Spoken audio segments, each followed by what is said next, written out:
All right, what's going on, leaders? This is your leadership coach, Quincy Jackson. I am excited to have you with me here today. As always, we bring you the fundamental skills and the foundational principles that you need to not only develop your leadership skills, but to earn your next promotion, especially if you're working in a corporate environment. It's going to put you in a position for success. The larger the organization you work for, so like these big box companies like Amazon, FedEx, UPS, Walmart, Sam's Clubs, Costco's. I'm just jumping out at a few names just to be, general speaking here, but it's going to help you get further ahead in your particular career a lot faster if you understand these things, avoid doing the wrong things, and progress in the right direction, especially if that direction is in alignment with whatever your values is and whatever the company's mission that you're working for. So I hope you're having a great day. Today is the day where we go into some more of the reasons why you may not be getting promoted. We do this in a little different way where we find articles that people that's in the industry of helping employees and government workers figure out what it is that's holding them back. They write articles on those to help us be more aware. So what I like to do is go through those as a research mechanism, but then I'll share the link obviously in the description so you can go through and read more about it for yourself. I believe on the last video we did on this series, we talked about, I started 7 dark reasons why good workers don't get promoted by Kevin Mercadant. I think that's how you pronounce his name. If I'm not pronouncing it correctly, my apologies. But if you know who this person is, share the video with them and let them know I actually am sharing their content. And I hope that you read the link in the description so you can actually get more information about this. And I believe the last one we left off on was that you may be a threat to your boss. So we're going to go through that particular reason today. If you have not, this kind of already just popped in my mind, reminded me of a book titled The 48 Laws of Power by Robert Greene, where he actually talks about some of the problems that a lot of people have when they're trying to be more influential, is that they actually outshine the master. So what you don't want to do in this particular case as it relates to why you may not be getting promoted, or especially if you don't want to be fired, and I know multiple people who have been fired from previous jobs because they outshine the master, is don't become a threat to your boss. Okay, so Kevin says, I've seen this in different organizations, and I'll bet you that you have too. There are people in the department who are more competent and capable than the manager who oversees them. It's not just the rank and file who are aware of this either. The boss is only too aware of it. The boss may have reached his position of rank due to some factors that we'll discuss below, but suffice it to say that he may be keenly aware of the potential threats that exist in the food chain in his own department. He may even have evolved into an expert practitioner in regard to keeping those threats, the most productive people, from taking his job. Definitely don't agree with that kind of culture whatsoever. Okay, that's not your leadership coach's philosophy, especially not Quincy. Okay, I do not subscribe to people keeping people down or keeping people in position just because they feel threatened. That means you need to level up your leadership and do some of the things that we talk about on this podcast and YouTube channel so that you can grow your team and hopefully at the same time growing yourself. Okay, if you're so busy being afraid of you losing what you have, I mean you're holding on to it too tight and your hands not open to receiving. So that's a different conversation for a different day, but I hope that made sense to somebody that's listening.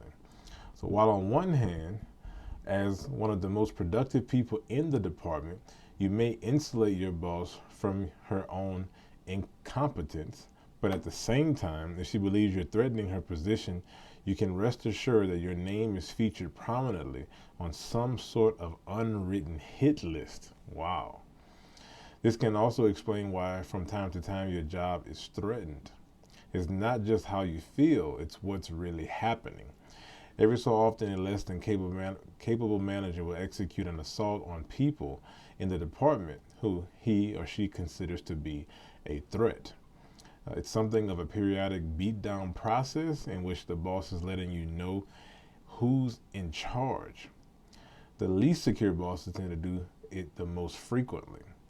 It can take the form of either unwarranted criticism or of your performance, and extend even to threatening your job.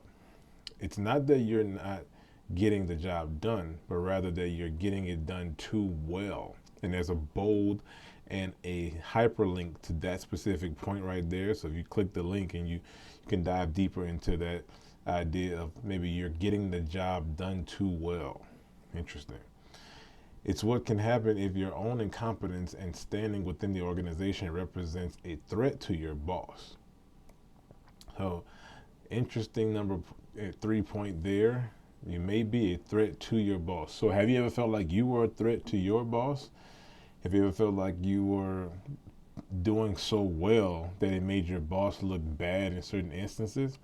Now, I'll tell you something that I learned very early on in my working career is that you definitely don't want to make your boss look bad intentionally, because all it does is put them on the defense, and they're probably going to give you less and less responsibility the more you make them feel bad. So think about it for yourself. Would you want somebody to make you feel bad if you guys are supposed to be on the same team? And the answer is obviously not. So remember, we're not talking about offense versus defense. Okay? We're talking about you guys are on the same team. So offense is offense, defense, special teams, special teams.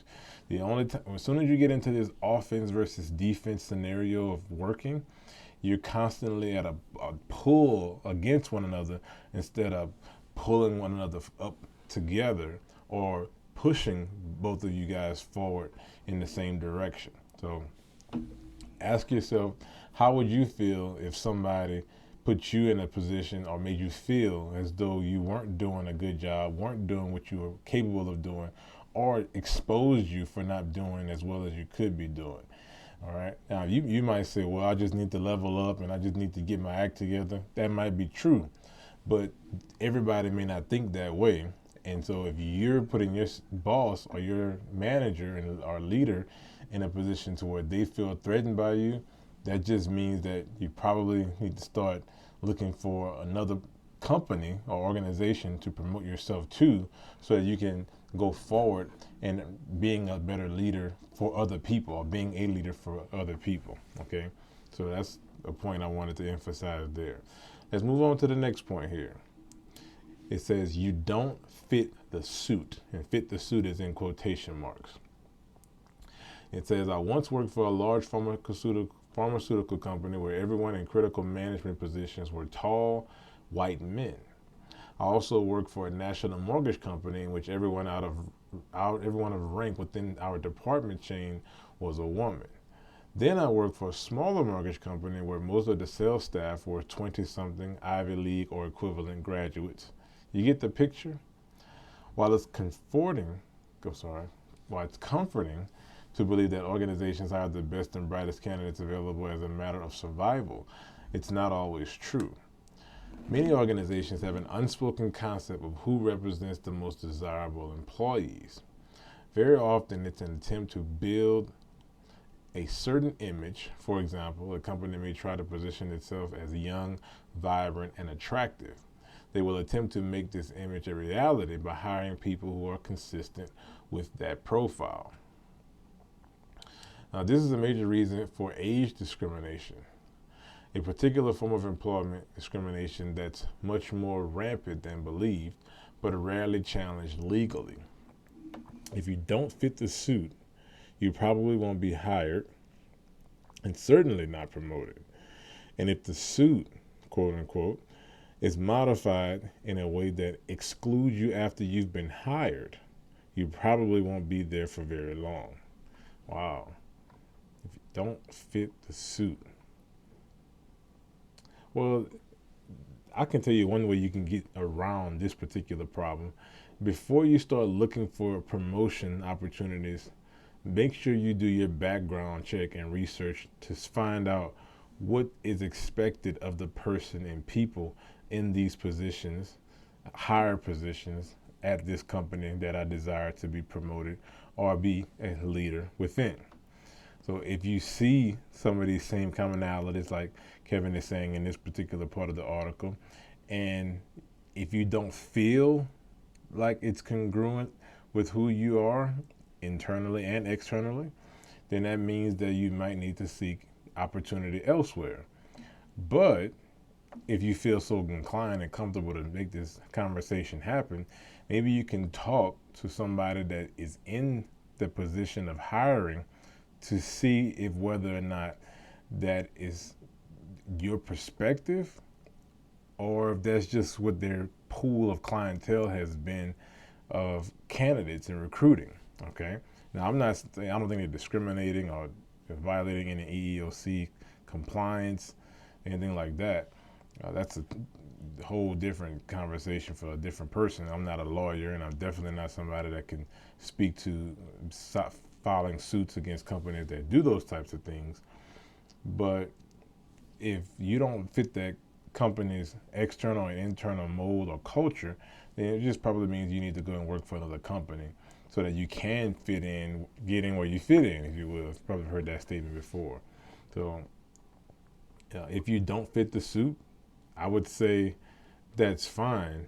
But if you have to jump through too many hoops to get inside of the room that you desire to be in, and it causes you to become someone that you're not proud of, and now we got a different problem on our hands, because now you're just going to perpetuate a culture or paradigm within an organization that's not healthy, in my opinion. Okay, and I don't think, if you're listening to this particular podcast, watching this video, I don't think that's what you want in your life. So I'll say that as your leadership coach. All right. And the last one that I'll talk about, coming up on about 12 minutes here, is you're not an insider. So that's Kevin's next point in here, is that you're not an insider. He says insider, and he has this in quotes as well, can refer to different attributes depending on the organization. Nepotism, the practice of hiring and promoting family members, is one example. Promoting people who fit the suit is another. But insider status can also be acquired and maintained by those who are most adept at getting in with the boss.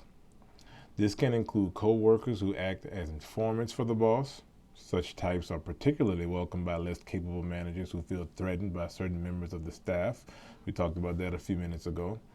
The informant is seen by the boss as a welcome ally. The fact that the employee may otherwise be below average is secondary. When promotion time comes, the informant may very well be at the top of the list.